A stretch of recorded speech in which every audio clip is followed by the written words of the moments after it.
Drizzle taps lightly on the leaves all around us. The smell of pine rich in the air as we creep through the undergrowth, my granddad and I. I run my tongue along my teeth, focusing. I raise the rifle a little higher. A Nosler, a way higher quality weapon than I should be using. The thing is wasted on me. I'm an appalling hunter. I'm not even sure if I agree with it, to be honest. Hunting, I mean, ethically speaking. I mean, my granddad and I eat basically everything we kill, and to be honest, I don't kill a whole lot. I send many of my shots deliberately wide. I just do this to hang out with him, really. He's a fascinating man, and the guy likes taking me out into the woods, so I just go along with it, and it's fine. It's good quality time that I'm lucky to have. But we're stalking a pair of deer right now. Big things as well. I'm pretty sure the creatures know that we're here, but you can get surprisingly close provided you don't actually give off any sign that you're trying to shoot them. "Stay low, Robbie," he murmurs through the side of his mouth. "Move to your right past the bush, then it's a clean shot. Take it when ready." I like my name, named after the man beside me as it happens, Robert. He being Robert and I, and me, of course, Robert II. I nod and creep into position, taking careful aim as instructed. I see a thumbs up in the corner of my eye, and I shoot. I miss. The sound ricochets around the forest, and birds burst from a nearby tree, shooting up towards the sky. The deer wheel around in a panic and make to leave.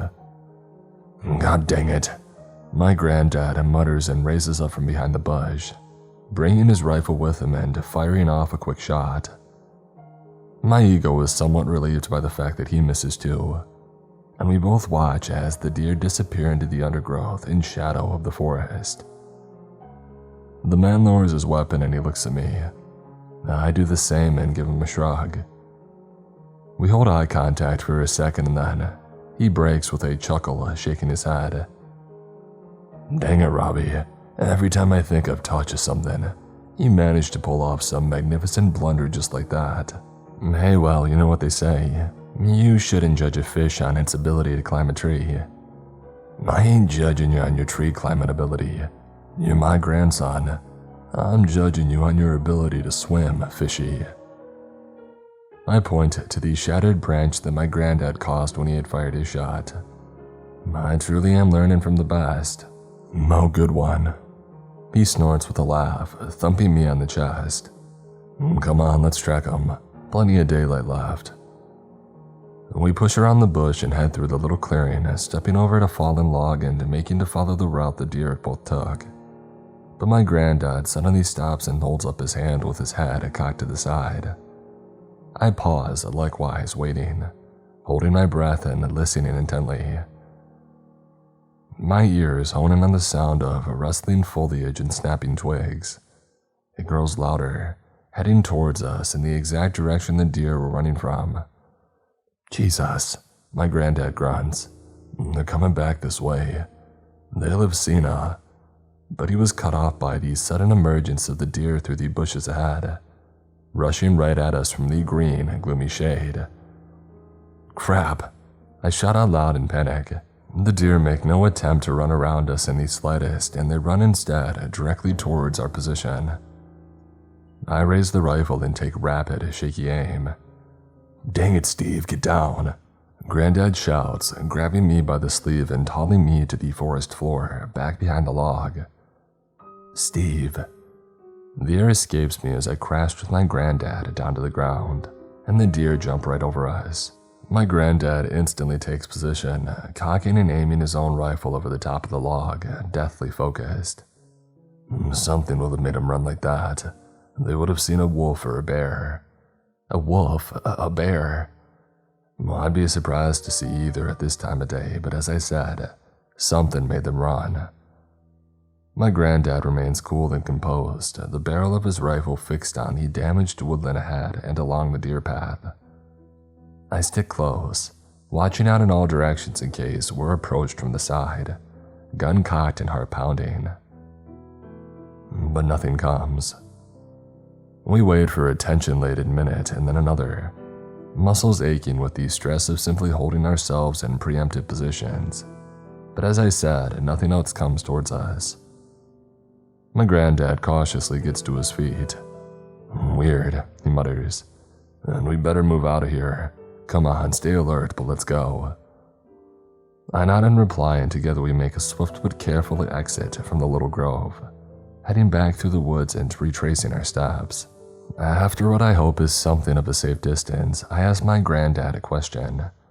"Why'd you call me Steve back then?" "Eh?" "When the deer were coming at me, you called me Steve. You said, 'Steve, get down.'" "Is that so?" My granddad asked, scratching his chin. "I don't know. You know Steve though, right? An old friend of mine. I swear that I mentioned him before." I consider. Yeah, maybe once or twice." Granddad shakes his head. "I've definitely talked about him more than that. You probably weren't listening though." He sighs. "It was just the moment, I suppose. The way that you were standing, the deer coming right at you raising your gun. What would have happened if you had shot one, huh? It would have gone right down and knocked you out with it." "I don't know, it wasn't all that big." "It was bigger than you're giving it credit for, and at that speed it would have flattened you. It's what I told Steve all those years ago. He did the exact same thing, the idiot." "What's he up to these days?" My granddad does not reply. He only looks out into the depths of the forest. We're atop a high hill and the trees give way to a view across a deep green valley. The sky is gray overhead. The man tuts and shakes his head. Steve isn't around much anymore." "Oh, sorry, he's not dead, is he?" My granddad grimaces. "I don't know exactly." "You don't know?" "Look, just drop it, kid. It's a story for another day. Let's just get back to the campsite, cook that rabbit that we caught earlier." He pauses, putting out a hand, and I stop at once, following his line of sight. I hadn't even spotted it, but it chills my blood to see it now. It gives me the shivers even remembering. We stand only a few feet away from a deer. It's one of these same deer as before, I'm sure of it. Neither of us had spotted it because the thing was standing eerily still, like a statue, a taxidermy almost. "The heck?" Grandad whispers, staring at the creature in surprise.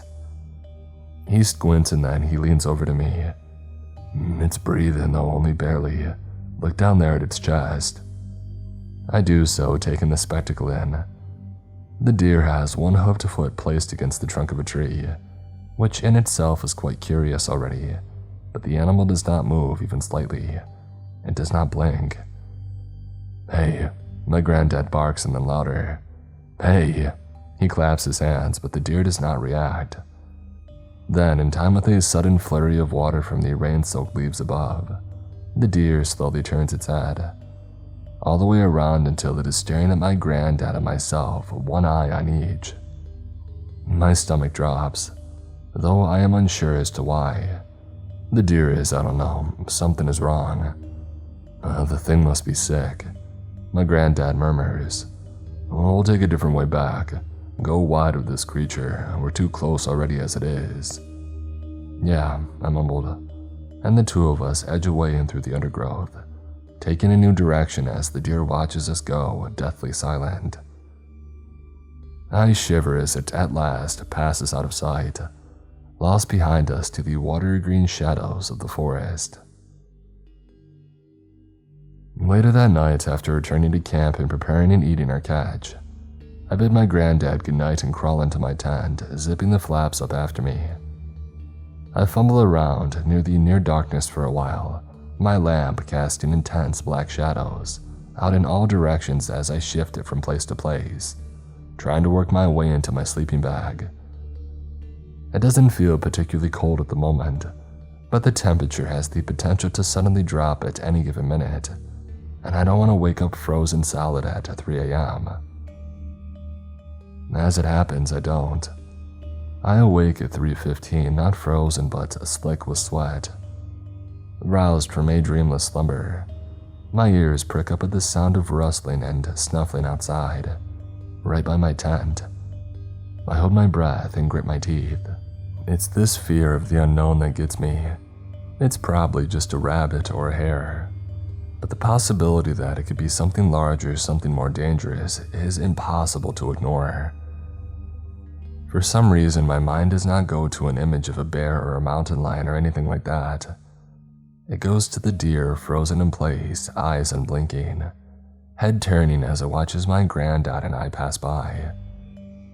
Something presses up against the tent right by my head. I wince and stare at the bulging material through the darkness. I try not to think about the fact that I'm separated by the beasts of the forest by a pair of what are effectively thin, flimsy sheets of fabric. Just ignore it, I tell myself. Ignore it and it'll go away. I quietly roll over and scrunch up my eyes, determined to be a man and not get frightened by the presence of some raccoon or a squirrel. The creature sniffles some more, rustling about in the grass and in the dark.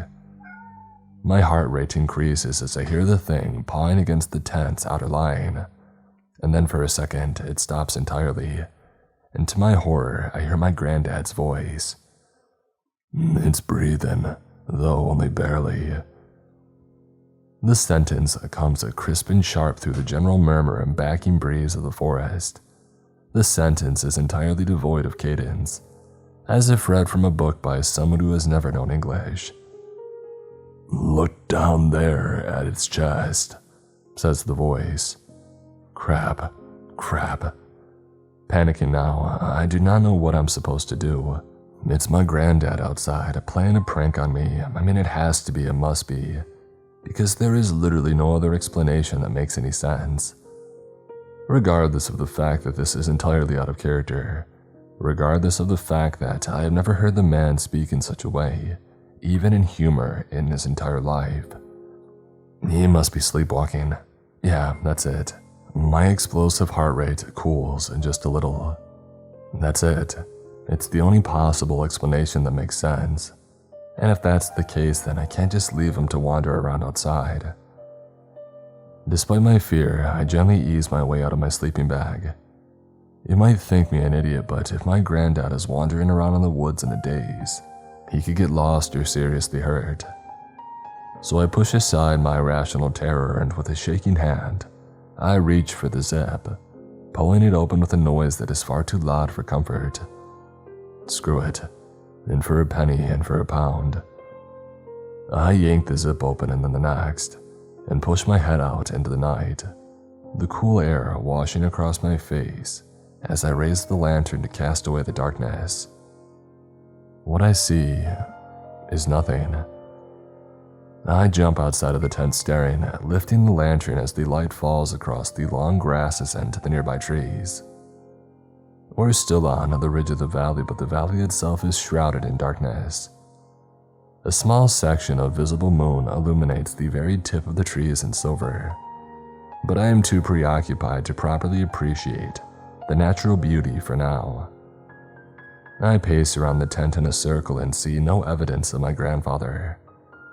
"Grandad," I hiss out into the night, turning and raising the lantern up high. Still nothing. Something chirps softly from between the branches of the deep woods. I turn to face it with throat dry, but the trees give away no secrets. I cross the grass and crouch down by my granddad's tent. The zip remains closed. "Grandad," I whisper, but to no response. I try again, a little louder.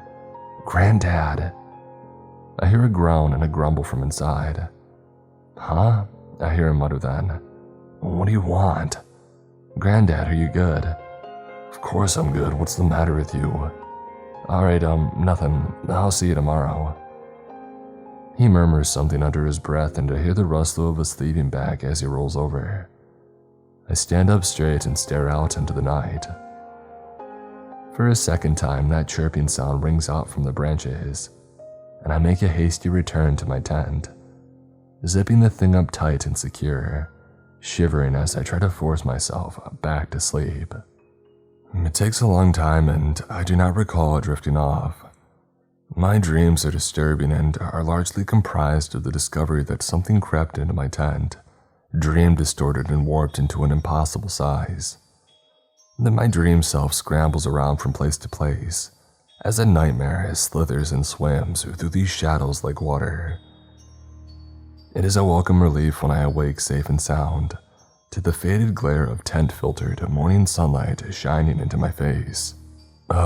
I mutter, sitting up straight and groggily rubbing my eyes. For a second or two, the reality of last night blurs into the dreams, but as I remember the truth, that bitterly familiar anxiety settles back in. I clamber out of the tent into the warming morning air to find my Grandad, washing his face in a pot of water. "Morning," he grunts. "How you feeling?" "Not great, to be honest," I reply. "You were sleepwalking last night." "Huh?" Grandad glares up at me but continues with his routine. "No, I don't sleepwalk." "You were mumbling nonsense and bashing into my tent at like 3 a.m., I tell him. "I came to check on you, but you must have gone back to bed." My Grandad pauses and looks right at me. "So that did happen then. You're disturbing me. Thought that I might have dreamt it." He stands up and scratches his jaw. "Tell me exactly what happened."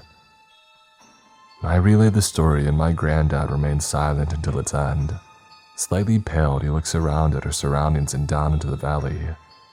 "I knew it," he mutters almost imperceptibly. "It's the same place, the exact same place." "What?" I ask him. "What do you mean?" "I came here with Steve once. I knew that I had been here before. I thought I'd picked the location pretty randomly, but I guess my subconscious had other ideas." "Grandad, I don't know what the heck you're talking about." He stares out over the valley and I follow his gaze. We watch as a small flock of dark birds flutter around in a circle above the trees. Again and again and again. Around and around they go. He turns to look straight at me, his expression grim, perhaps even afraid a little. And this unsettles me deeply. Nothing is supposed to scare that man. "Back up, Robbie, make it good and be quick. We're getting out of here." In another atmosphere, I might have questioned him, but the vibe is clear. I do as he says at once and in silence. We quickly pack away our gear, loading up our backpacks with constant, furtive glances to the trees. The forest has dried somewhat since yesterday's rain, but the sky overhead is still a swirl of gray. We set out beneath its gloom, all trace of our modest campsite thoroughly erased. My Granddad's pace is a little faster than normal. Bracken and pine needles are crunched underfoot as he strides through the woodlands. He clenches his rifle a little tighter too. I break the tension. "Grandad, what is going on? Why aren't you telling me?" "I was an idiot once before," Grandad replies, as a breeze whistles its way through the boughs of the trees. "And I lost a good friend. Not gonna let the same thing happen to you." We push through the bushes and pass by a large pond surrounded by thick, tangled weeds. I glance over to the water. The water is a grim, gray-green and covered in a curious floating moss. The surface is broken by the heads of 3 deer standing perfectly still. The entirety of their bodies below the necks are submerged, and they stare at us as we pass them by. On another day, I might have found this sight quite comical, but right now I feel nothing but cold, biting fear. One of the deer rises up from the water, rippling it quietly, rearing up onto its hind legs, and my Grandad, he grabs my sleeve and hauls me along. "Don't stop moving. We're getting out of here, just keep going, Robbie." Our steps become faster, our breathing a little more labored. The trees rush by, branches scratching my arms and my face. We push out into a clearing and my Granddad skids to an immediate halt. "What is it?" I ask, panting. Something moves in the shadows of the trees, shifting between the branches at the clearing's opposite side. The hair on the back of my neck bristles and I instinctively raise the rifle. The sounds of the birds in the breeze fade away, and the air itself seems to darken as the shifting shadow ahead draws closer. It is difficult, near impossible to make out its exact shape through the layers of branch and foliage, but I swear that I can see a rough, vaguely humanoid silhouette amongst the shadows in the dark, green-brown blur. "Did you come back for me, Robert?" whispers a voice. My muscles tense up in reaction to my name. Is it my name that it speaks, or is it my granddad's? My granddad sucks some air in through his teeth. He begins to carefully sidestep his way around the clearing, and I copy his movements. "You wouldn't leave me behind again, would you?" The voice is not dissimilar to the one that I heard last night. It is different, sure, but the cadence or lack thereof is much the same. My granddad raises the rifle and cocks it, but he does not fire. "Keep going around, kid," he says to me. "To the left. Pass through that part of the clearing there. I'll be right behind you." I start to edge my way around the clearing, never taking my eye off the shadow in the trees just ahead. I'm trying so hard to focus on it, to understand what it is that I'm seeing, but I can't. The very branches themselves seem to be moving, cracking and rippling in the shade. The figure takes a sudden step forward. "Run!" my granddad shouts, raising the rifle and firing a loud shot up into the air. Unprepared for such a sudden noise, my ears ring as I scramble and stumble through the forest, along a natural path of sorts between the trees. Though I stumble to a halt when I realize my granddad is not behind me. He told me to run, but do I go back for him? I mean, I have to. It's a no-brainer. And so I swivel around and prepare to charge back to the clearing when the man himself staggers out through the bushes towards me, face as white as a sheet. "Get that thing out of my face, you idiot," he grunts as he shoves away the barrel of my rifle, and together we race through the forest. My granddad dumps his backpack and I do likewise, leaving the equipment behind as we tear through the undergrowth way back to where we parked the truck the other day. When at last we see it, waiting for us on the edge of a dirt track road, we throw ourselves inside and my granddad stuffs in the key and turns it with a clang, the engine revving into life. The wheels spin and away we go, back through the wilds down the long back roads of the woodlands. I summon the courage after a while, and once the air is cool, to ask my granddad what he saw. What happened after he had fired the rifle. The thing tried to speak to me again. The deep woods, Robbie, I'm sorry for taking you there. They can screw with a man's mind, these places, real bad. There was something there though, wasn't there? Something real. I think so. Was it? I falter. Who was it, Grandad?